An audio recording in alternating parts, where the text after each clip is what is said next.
¿Qué tal, Arturo? De nuevo aquí. Bien, Miguel. Mira, ahora a mí me gustaría que habláramos de los aprendizajes.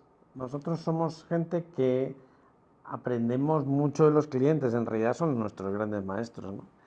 Y yo tengo la sensación de que cuando más aprendemos es cuando no todo sale perfecto y sale bien. Yo no sé si tú tienes esa percepción. Pues sí, sí, inevitablemente, ¿no? El fracaso es un buen maestro también. Entonces, cuéntame un poco alguna experiencia donde tú sí reconoces que aprendiste algo relevante, no necesariamente porque fuera un fracaso tuyo de la organización de quien fuera, Claro. sino porque no salieron las cosas tal y como te las imaginabas. Mira, te voy a contar un caso que además tuvo una emoción particular y un dolor particular para mí, porque se trata de una organización en la que yo participé desde niño, digamos, luego como adolescente y luego como joven ya universitario, digamos. Y entonces era un largo recorrido al que después fui llamado como consultor ya en mi vida profesional. Entonces es una organización con la que yo tenía una vinculación muy profunda y afectos muy hondos, digamos, ¿no? Esta es una organización que tenía 60 años en México, que esencialmente se dedica a llevar a niños de escasos recursos de vacaciones al campo en una labor asistencial, digamos, un campamento, por así decirlo, de una semana en el campo con niños marginados de la Ciudad de México, en una labor asistencial muy potente, ¿no? Parte de la premisa que es tan interesante es que yo sí creo que de todas las organizaciones con las que yo he trabajado, puedo decir sin ambajes que esta es la que es una mejor escuela de liderazgo, porque uno le entra a esta labor con todo el fervor del voluntariado juvenil, digamos, y uno aprende a primero contactarse con un cliente, con un otro, con un niño, y luego a coordinar equipos y liderar equipos, y muy temprano en su vida, digamos, a los veintitantos años, uno es responsable de un campamento de 100 niños, de 10 equipos, de 10 animadores, de un presupuesto, y lo tiene que hacer funcionar durante una semana entera, digamos, ¿no? Esta organización, hace más o menos 15 años, ya me había tocado a mí como parte siendo miembro del Consejo Operativo, de participar de una planeación estratégica por ahí del año 2000. Luego en el año 2010 me volvieron a llamar para acompañarlos en un proceso de estrategia, ¿no? Ya como consultor Ya como consultor, sí, en efecto. externo. Externo, en efecto, como un invitado, digamos, como casi no propiamente dicho así, pero como un patrono honorario que de esta manera dona también su tiempo voluntariamente, digamos, ¿no? En ese momento el trabajo de estrategia me parecía apasionante, porque se conformó un comité que estaba encabezado por dos miembros del patronato y que me dieron la comisión, ¿no? Entonces yo con mucha energía armé toda una propuesta, un proyecto que tenía entrevistas, grupos focales, encuestas y luego un par de talleres, digamos, con una multitud de colegas de la organización para poder llegar a conclusiones sobre la siguiente visión estratégica, ¿no? En ese 2010 había planteamientos estratégicos interesantes, por ejemplo, en términos de los beneficiarios, de los niños, ¿no? Estos niños eran niños que tenían la oportunidad de ir una semana al campo de vacaciones y que frecuentemente esa experiencia era muy transformadora, pues les cambiaba un poco el paradigma de lo que podían esperar en la vida, etcétera, etcétera, y les daba herramientas, digamos, sencillas de juego, de imaginación, pero la pregunta que se hacían estratégicamente es, bueno, ¿y qué pasa si a ese niño no nada más lo llevamos una vez al campo, una vez en su vida, sino hay una cierta repetición? Esa era una hipótesis que queríamos probar en la estrategia, ¿no? Otra hipótesis tenía que ver justo con lo que he descrito sobre la potencia del movimiento para desarrollar el liderazgo en los voluntarios jóvenes. Que tanto hacemos de esto no solamente un objetivo secundario, sino lo hacemos un objetivo primario, porque probablemente es el subproducto más potente de impacto social que tiene la organización. Había una premisa también compleja sobre cómo trabajamos con las comunidades, qué es desarrollo comunitario realmente. Para una organización que va a tener una incidencia en una comunidad determinada, ya sea geográfica o institucional, en un momento determinado, cómo planteamos el trabajo comunitario para que eso tenga frutos a lo largo del tiempo también. Y había finalmente una pregunta estratégica sobre la expansión o no del movimiento, que tanto la propia labor del movimiento era replicable en otros núcleos del país, digamos, no solamente en la Ciudad de México, pues había fenómenos semejantes, o qué tanto también teníamos que diversificar, por ejemplo, las sedes donde llevábamos a cabo los campamentos, que hasta ese momento eran una sola casa, que era parte del movimiento, y qué tanto diversificábamos los sitios para poder atender una población distinta, ¿no? Pues digo, no te contaré todos los resultados de ese proceso de estrategia, pero fue un proceso interesante, colaborativo, colegiado, que involucró a una gran cantidad de personas, ¿no? Entonces tuvo éxito. Bueno, pues Entregaste una gran estrategia. Bueno, entiendo. vamos a decir, los documentos, el contenido Los documentos fue eran de primera, no, sólidos vamos, como se le como- supone a don Arturo Peón. como corresponde, digamos, ¿no? Sí, hubo una gran riqueza documental de lo que logramos nosotros elaborar, articular en conjunto con todo este equipo. Tenía el propio proceso una gran credibilidad porque había participado gente del movimiento de diferentes etapas, de diferentes épocas, pero quizá aquí es donde viene, digamos, la gran lección y el gran dolor. O sea, una vez que terminamos el proceso, que lo empaquetamos, te había dicho yo que quien había sido comisionado para coordinar este trabajo era uno de los comités, digamos, del patronato, ¿no? Pero conforme fue terminando el proyecto, yo fui entregando los resultados, los hallazgos, las recomendaciones a los diferentes órganos, fue apenas en ese momento que yo me di cuenta que este proyecto había sido llevado a cabo, digamos, en un contexto político que tenía, digamos, complejidades no menores, ¿no?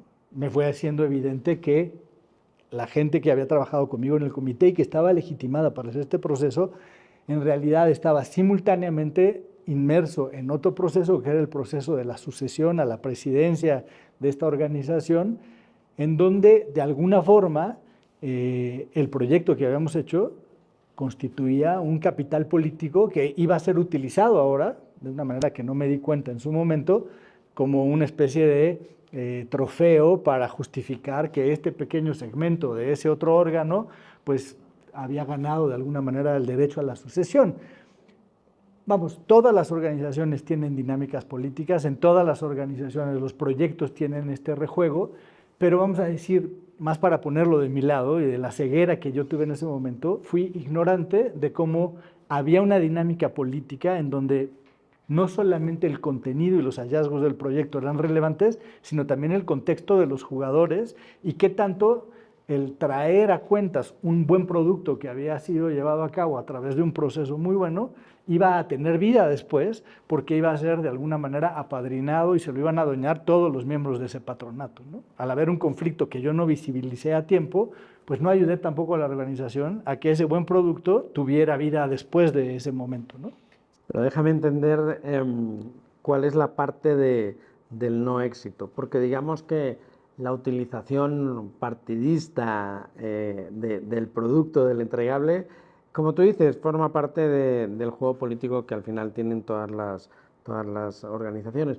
E incluso legítimamente, ¿no? Somos ese equipo que ha conseguido algo que no se había conseguido nunca, que era tener una estrategia. Pero el problema, ¿qué fue? Porque entiendo que después de años te volvieron a llamar. Así es, pero quizá me permite explicar en términos de algo que hemos aprendido en Scaleno después, que es una buena práctica. O sea, los procesos de transformación no solo pueden plantearse desde uno de los ángulos del triángulo escalénico, digamos, ¿no?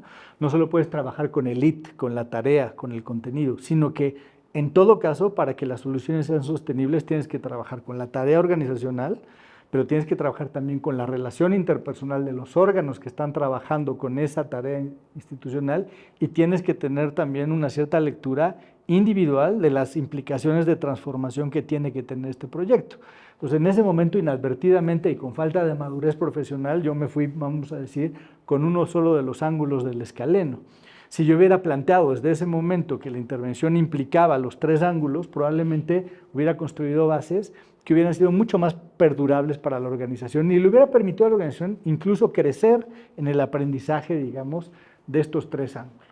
Sí, es algo que yo creo que hemos aprendido y que personalmente el vértice que menos me preocupa siempre es el IT, ¿no? Yo creo que los consultores tenemos mucho manejo del IT. Al final el entregable, cualquiera que se precie de estar en esta profesión, entrega un buen documento, ¿no? pero sí, lo que no es tan fácil ni tan común de ver es gente que trabaja el I y el we, o sea, la persona, las resistencias individuales y las relaciones entre los grupos que tienen que operar y que al final tienen que implantar eso, ¿no? Porque nosotros yo creo que tenemos la vocación de que las cosas que hagamos se implanten. Y de ahí vino un poco la frustración. No, sin duda, y de ver probablemente que la organización en ese 2010 todavía tenía un buen vuelo, digamos, y una inercia fantástica para seguir corriendo con el legado original, el propósito y la misión que tiene y con la resonancia que ha tenido tradicionalmente con todos los actores que tiene. Vamos a decir, más allá de que sí hubo un quebranto a nivel del órgano de gobierno y que salieron algunos miembros de aquel patronato y que fue doloroso, que siempre es lamentable, digamos, en cualquier institución, que no haya un entendimiento y que no haya... La organización vivió bien, pero algo que fue interesante fue que cuando llegó el COVID, hacia finales de la década, en ausencia de una visión y en ausencia de haber renovado una estrategia que permitiera, vamos a decir, probar los puntos de estrés que tenía la organización y en ausencia de un nuevo discurso a través del cual aglutinar a todos los actores, pues el tipo de impacto que eso tuvo en la organización fue fatal, digamos. Ya fatal simple y sencillamente por el puro COVID, porque si tú dependes de voluntarios jóvenes que tienen un ciclo de maduración que es de 3, 4, 5 años, perder una generación entera en 2 años donde no hay campamentos porque no había forma de llevar niños y de organizar actividades, pues ya fue sumamente doloroso, pero también la propia organización entró en un momento de mucha confusión y de mucho dolor para poder reaccionar efectivamente, ¿no? Oye, déjame que te haga una pregunta, porque en ese aprendizaje, ¿no?, que tiene que ver con solo ver una parte, ¿tú crees que el ser parte de ese sistema, porque sí, tú eras un consultor pseudo externo, pero estabas muy implicado, habías crecido en esa organización, eras parte de la organización, era muy importante para ti. ¿Tú crees que el ser parte de ese sistema te jugó en contra para no verlo desde lejos y ver las implicaciones de otras aristas? Mira, es interesante que lo preguntes. Yo creo que sin duda, vamos a decir, del libro de texto uno tiene las cegueras que tiene y luego dicen que uno no es profeta en su propia tierra, ¿no? A mí me ha pasado en muchos proyectos, deja tú porque puedo tener este orgullo secreto de quererlo cubrir todo, ¿no? De ser un poquito un hombre orquesta que además puede con todo y de, por lo tanto, sobrecargarme con excesos.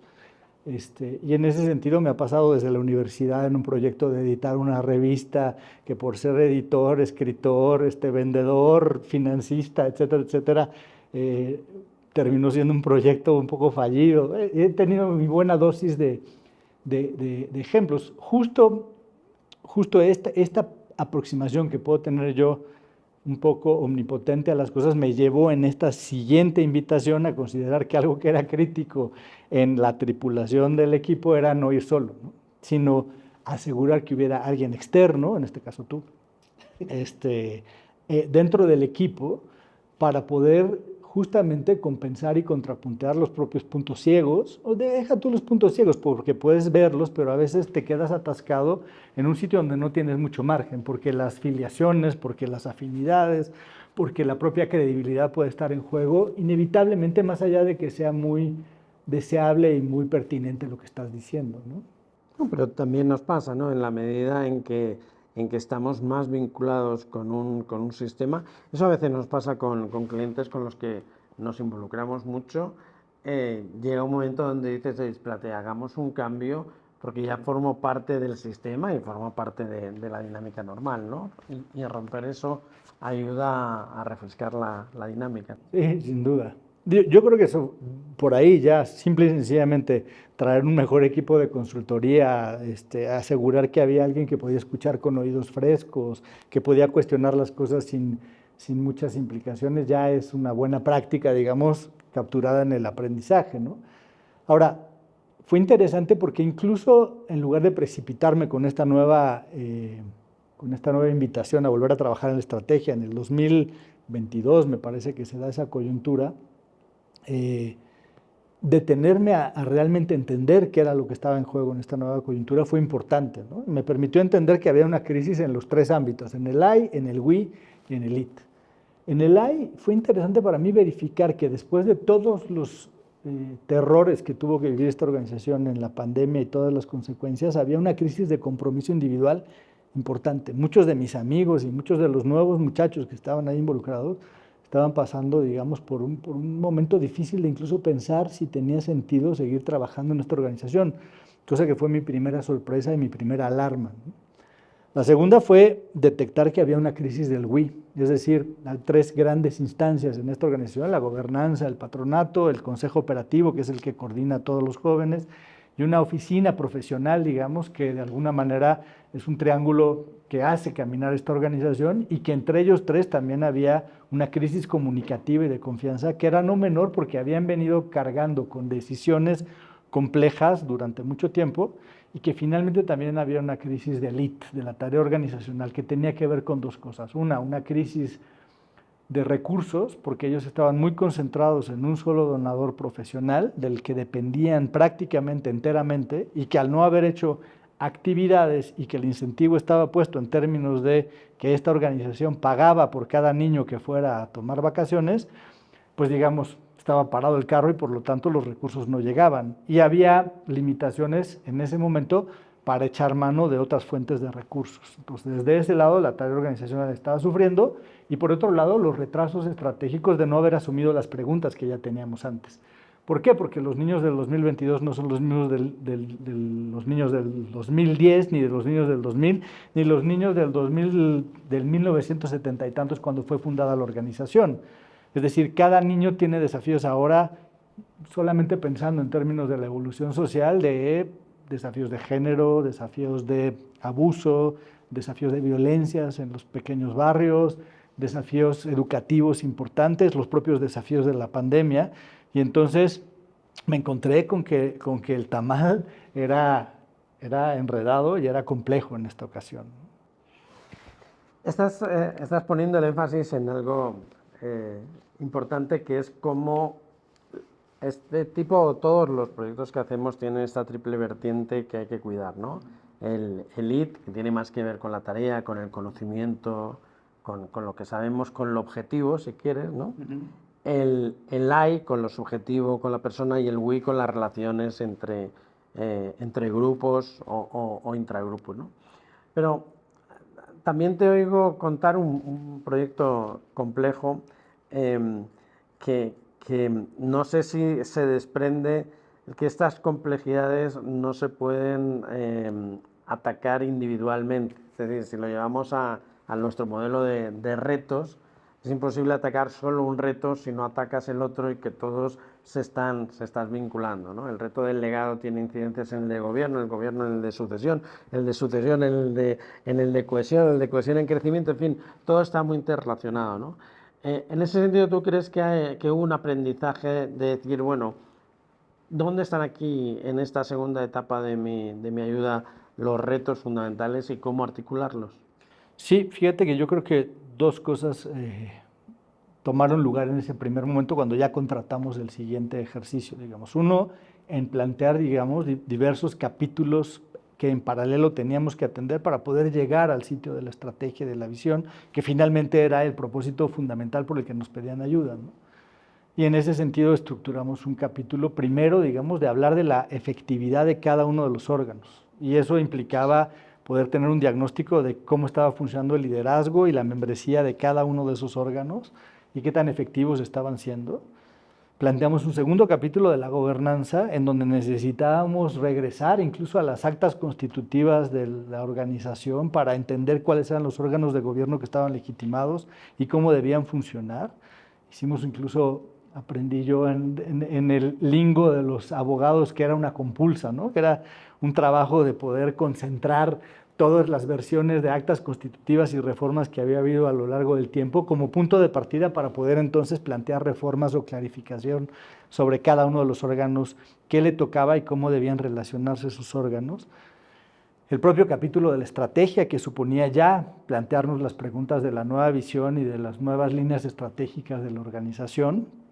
Y finalmente un capítulo de ejecución, donde reconocimos que dado lo que había pasado con la organización, necesitaba acompañamiento en decisiones muy puntuales. Por ejemplo, en la contratación de un nuevo director general profesional que pudiera pivotar, digamos, cualquier cosa que hubiéramos definido en el plan estratégico, o incluso, digamos, algunas otras problemáticas que estaban generando una contaminación en la organización que tenía que ver con los comités, digamos, de prevención de la violencia y tal, en donde necesitábamos darles una ayudada para que se generara aire y las propias personas que estaban involucradas en todo esto pudieran dirimir cuestiones que estaban siendo complejas para la organización, ¿no? Entonces, desde que visibilizamos la propuesta, contemplamos todos estos capítulos y quizá parte de lo que fue relevante en el segundo término es cómo venderle la propuesta a todos esos actores diversos, ¿no? Y asegurar que había una especie de compra y de compromiso alrededor de la continuidad que iban a tener todos estos voluntarios alrededor de un año de trabajo que nos iba a llevar a ejecutar todo esto, para asegurar que pues, no había relevos en donde perdíamos parte de lo que íbamos construyendo y de todos los procesos, digamos, de aprendizaje que íbamos a ir teniendo en cada uno de nuestros capítulos. Déjame que te pregunte por un aprendizaje que, digamos, que en Scaleno hemos tenido y tú has sido muy protagonista de él, ¿no? Que tiene que ver con los instrumentos de medición, ¿no? Yo creo que tú eres un gran adalid de tengamos instrumentos, encuestas, diagnósticos, no solo mediante entrevistas uno a uno, sino diagnósticos que nos den data dura sobre determinadas cosas, efectividad de los equipos, cualquier cosa de la que trabajamos, tú siempre eres muy, muy defensor de utilicemos nuestras herramientas de assessment para esto. ¿Por qué crees que es tan importante eso? O sea, ¿de dónde surgió un poco el aprendizaje, pero sobre todo, qué incorpora a la práctica tener esas herramientas cuando las usamos? Mira, hace rato me preguntabas qué dificultad tenía que yo fuera parte de la organización y qué tanto mis propias filias, mis propias fobias, mis propios antecedentes de vinculación con una organización que también es un poco endogámica, como lo hemos dicho, porque pues vamos, ahí uno tiene amigos de toda la vida, ahí uno incluso tiene las novias y las exnovias, ahí uno ha estado en todos los roles habidos y por haber, ¿no? Desde como voluntario hasta como miembro de uno de los órganos o incluso en alguno de los comités. Entonces, algo que le puede proveer objetividad a la intervención tiene que ver justamente con el contar con herramientas que nos permitan tangibilizar y objetivizar algunas percepciones que de otra manera están muy sesgadas inevitablemente por la historia que uno tiene, ¿no? Entonces, en este caso en particular, pues esta era la ventaja, de poder aplicar infinidad de herramientas que aplicamos, desde nuestras herramientas de inteligencia emocional, de estilos de liderazgo, de microambiente para efectos de la efectividad de los órganos, o las herramientas de servicio cruzado para ver un poquito cómo era el vaivén y el tira-tira entre la oficina y el patronato, entre la oficina y el consejo directivo, etcétera, etcétera, hasta la propia encuesta de engagement, digamos que fue algo que hicimos en un momento posterior para poder medir el propio impacto que estaba teniendo toda esta turbulencia organizacional entre los voluntarios, ¿no?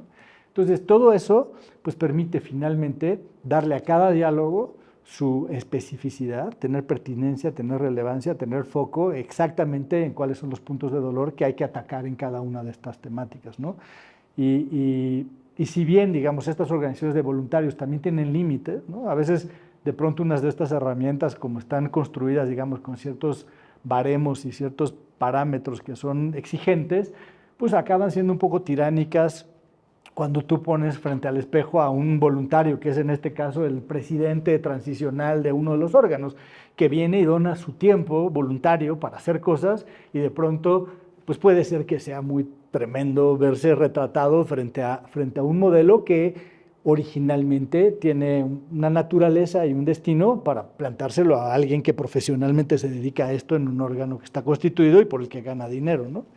Pero teniendo un poquito los asteriscos del caso y los cuidados del caso, pues siempre estas herramientas te dan objetividad y te dan una guía de por dónde operar, ¿no? Yo creo que este es un buen caso también para poner un ejemplo de algunas cosas que en nuestra práctica son importantes y cosas que nos repetimos a nosotros mismos muchas ocasiones, ¿no? Una es esto de que las organizaciones solo cambian cuando están listas para cambiar, especialmente organizaciones familiares o de voluntarios, este tipo de organizaciones más más especiales, ¿no?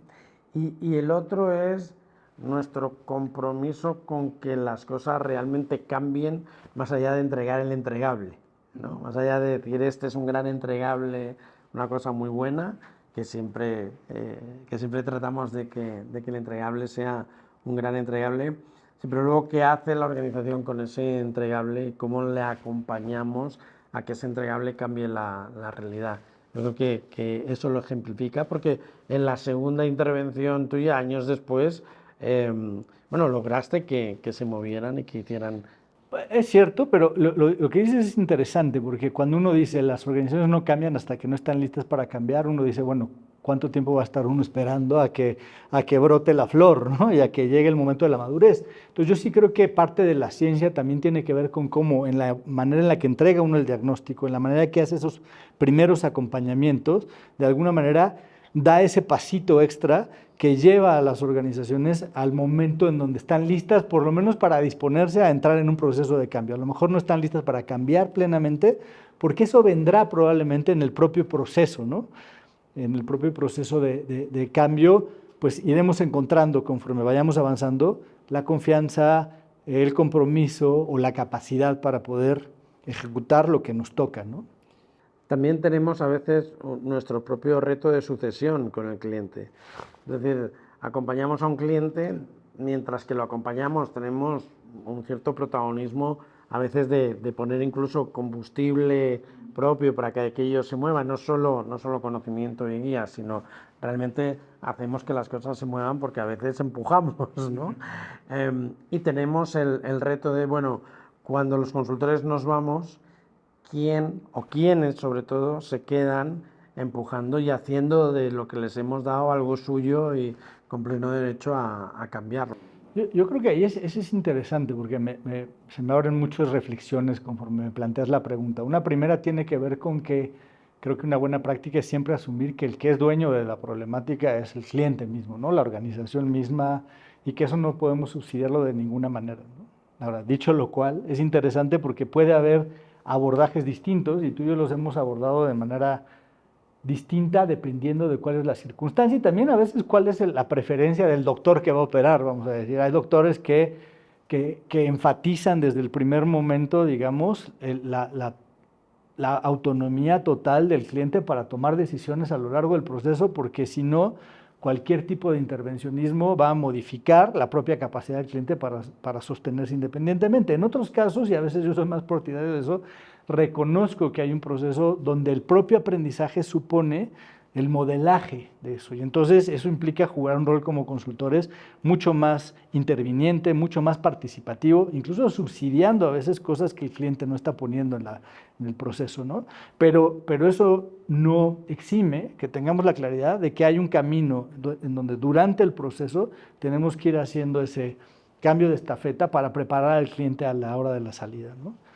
Para mí, digamos, en este proyecto en particular, creo que hubo 3 o 4 factores que fueron críticos en términos del relevo. Uno tiene que ver con la restitución misma que hubo para cada uno de los órganos, el oxígeno que les brindamos para que hicieran el trabajo que les correspondía, o la clarificación a través de la gobernanza, por ejemplo, de definir cuál era el comité ejecutivo dentro del patronato, porque esos 4 o 5 eran quienes finalmente estaban abocados a tomar la responsabilidad sobre la transformación del movimiento, o bien, por ejemplo, estos otros roles que en las organizaciones, estas AAA, como le llamas tú, son críticos porque son los únicos que son no voluntarios, sino que son profesionales con un sueldo y que van a estar ahí cuidando de alguna manera y salvaguardando la misión institucional, y que parte del servicio que hicimos también fue ayudarles a reconocer e identificar un director general.